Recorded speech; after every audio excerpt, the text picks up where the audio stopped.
She wiped down the counter with a quiet focus, the hum of the diner blending with the sound of clinking coffee cups and idle chatter. Dressed in a simple uniform, hair tied back, she looked like any other waitress trying to make it through a long shift. Some customers barely looked at her. Others smirked, whispered, or made jokes under their breath. One man even chuckled to his friend. Bet she didn't finish high school. But she smiled anyway, took their orders, poured their coffee, and didn't say a word. They thought they had her figured out. Just another tired woman scraping by in a small-town diner, living off tips and leftovers. They never imagined she was the owner of not just this diner, but of every location in the chain. She built it, from scratch, brick by brick, mistake by mistake. They didn't know her name was on the deed, on every lease, on the company bank account, and she liked it that way. This wasn't about ego. She wasn't trying to impress anyone. She worked the floor because she believed no job was beneath her, and because it reminded her where it all began. But not everyone saw it that way. The judgment, the whispers, the way some treated her like she was invisible, it didn't bother her. Until one day, someone went too far, said something that made her pause, look up, and for the first time, speak the truth. What happened next would turn the whole place upside down and change the way people saw her forever.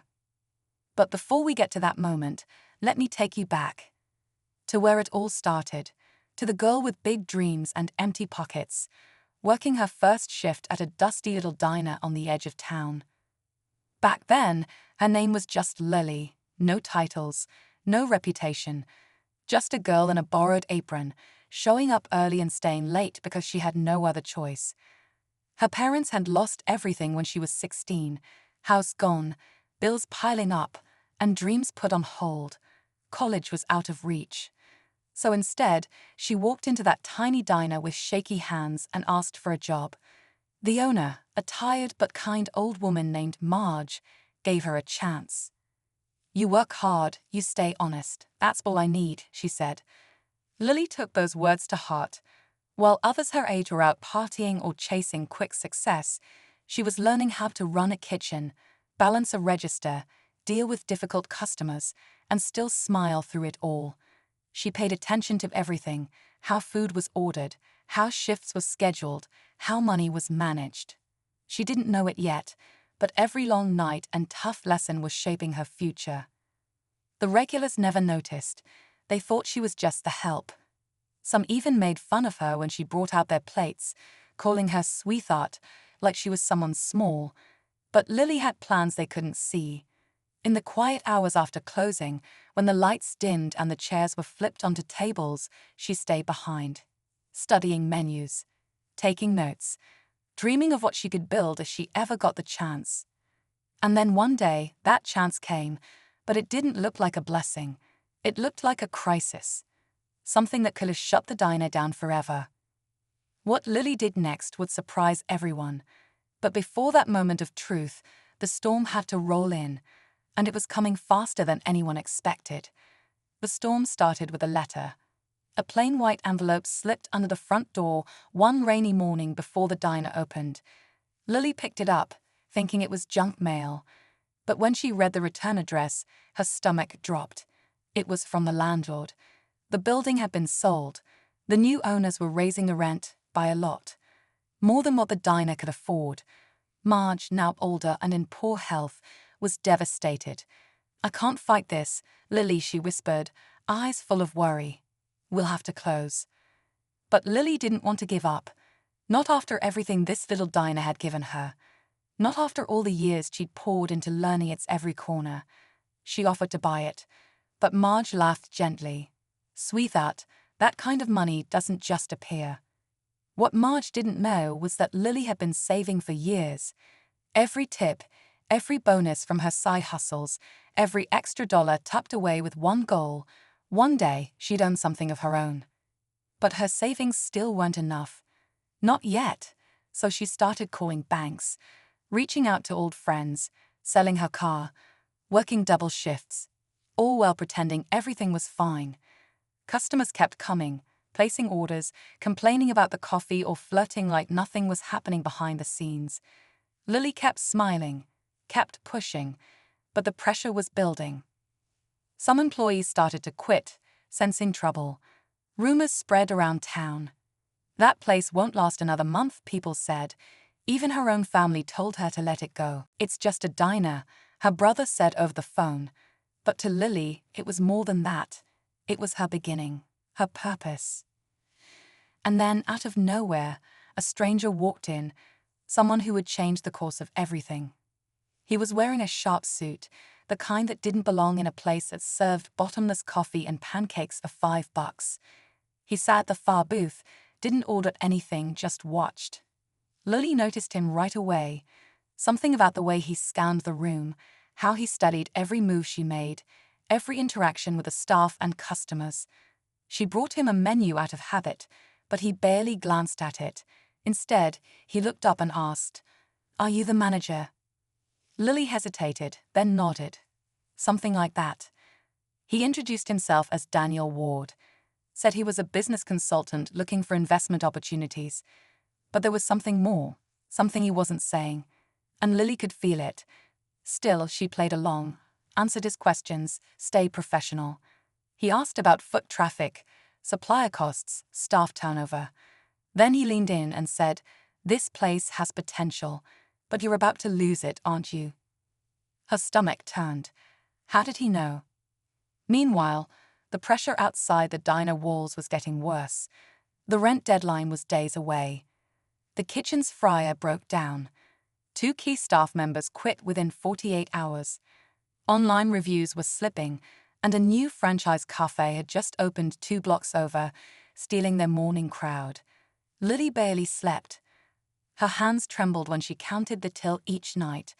Every moment felt like a countdown. But Daniel kept showing up, asking more questions, dropping hints. "You've got a good thing here. If only someone knew how to scale it." That's when Lily started to wonder, was he here to help or to take? She didn't trust him, not fully. But with time running out and options shrinking, Lily knew one thing: whatever came next would change everything, and it was coming fast.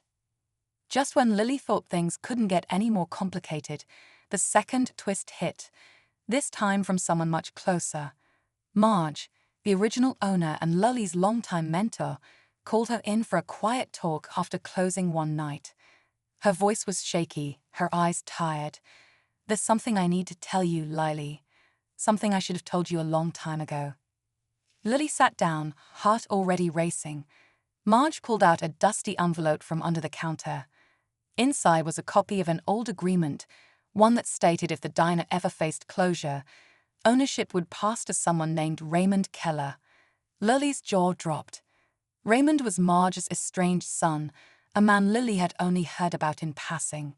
He'd left town years ago, chasing fast money and faster business deals, never looking back. Marge had written him out of her life, or so Lily thought.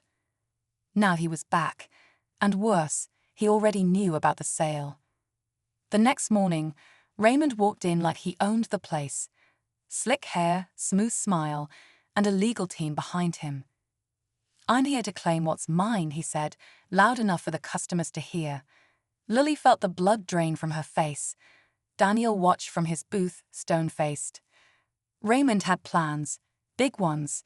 He wanted to rebrand the diner, gut the staff, strip the soul out of the place, and turn it into a trendy, fast-casual chain. The community wouldn't recognize it, and Lily would be out, unless she could stop him. Now Lily was caught between 2 powerful men with different motives, Daniel with his quiet offers, and Raymond with his loud threats. The diner, her dreams, and her future all hung in the balance. And with the rent deadline just days away, her next move would mean everything.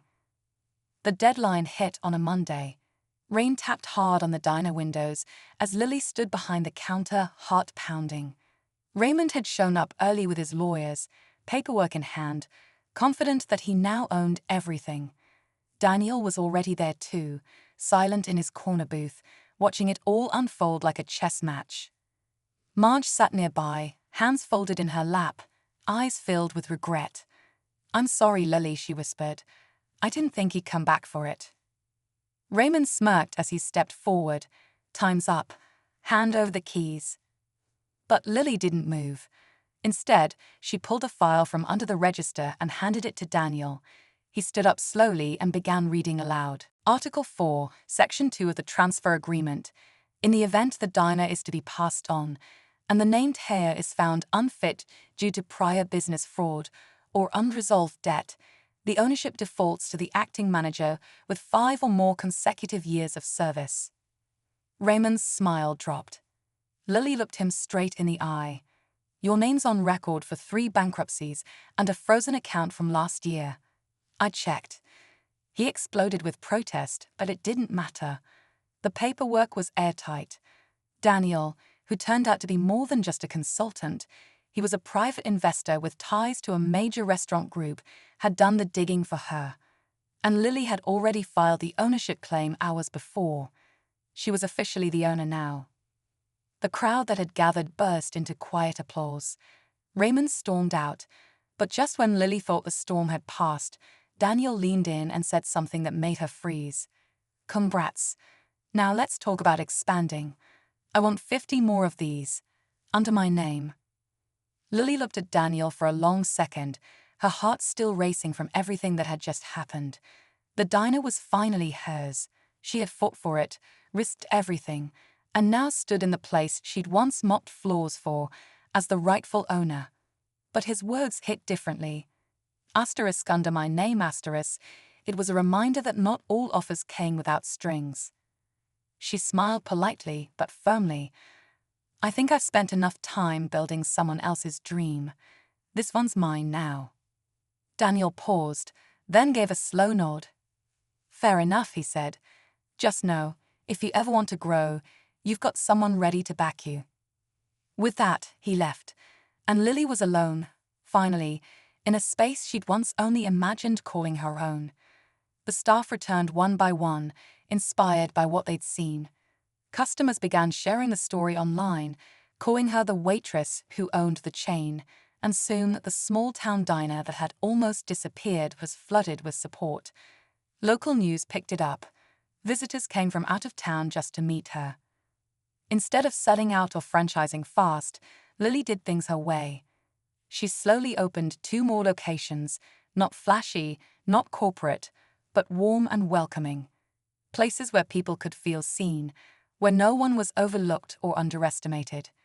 And Marge, she stayed on, sipping coffee in her corner booth, watching the dream she once started turn into something far bigger. People still whispered when Lily worked the floor. Some thought she was just a waitress. Others knew better, but she didn't mind either way, because in the end, the woman they once mocked for serving tables had built a restaurant chain, on her own terms, with her name on every door.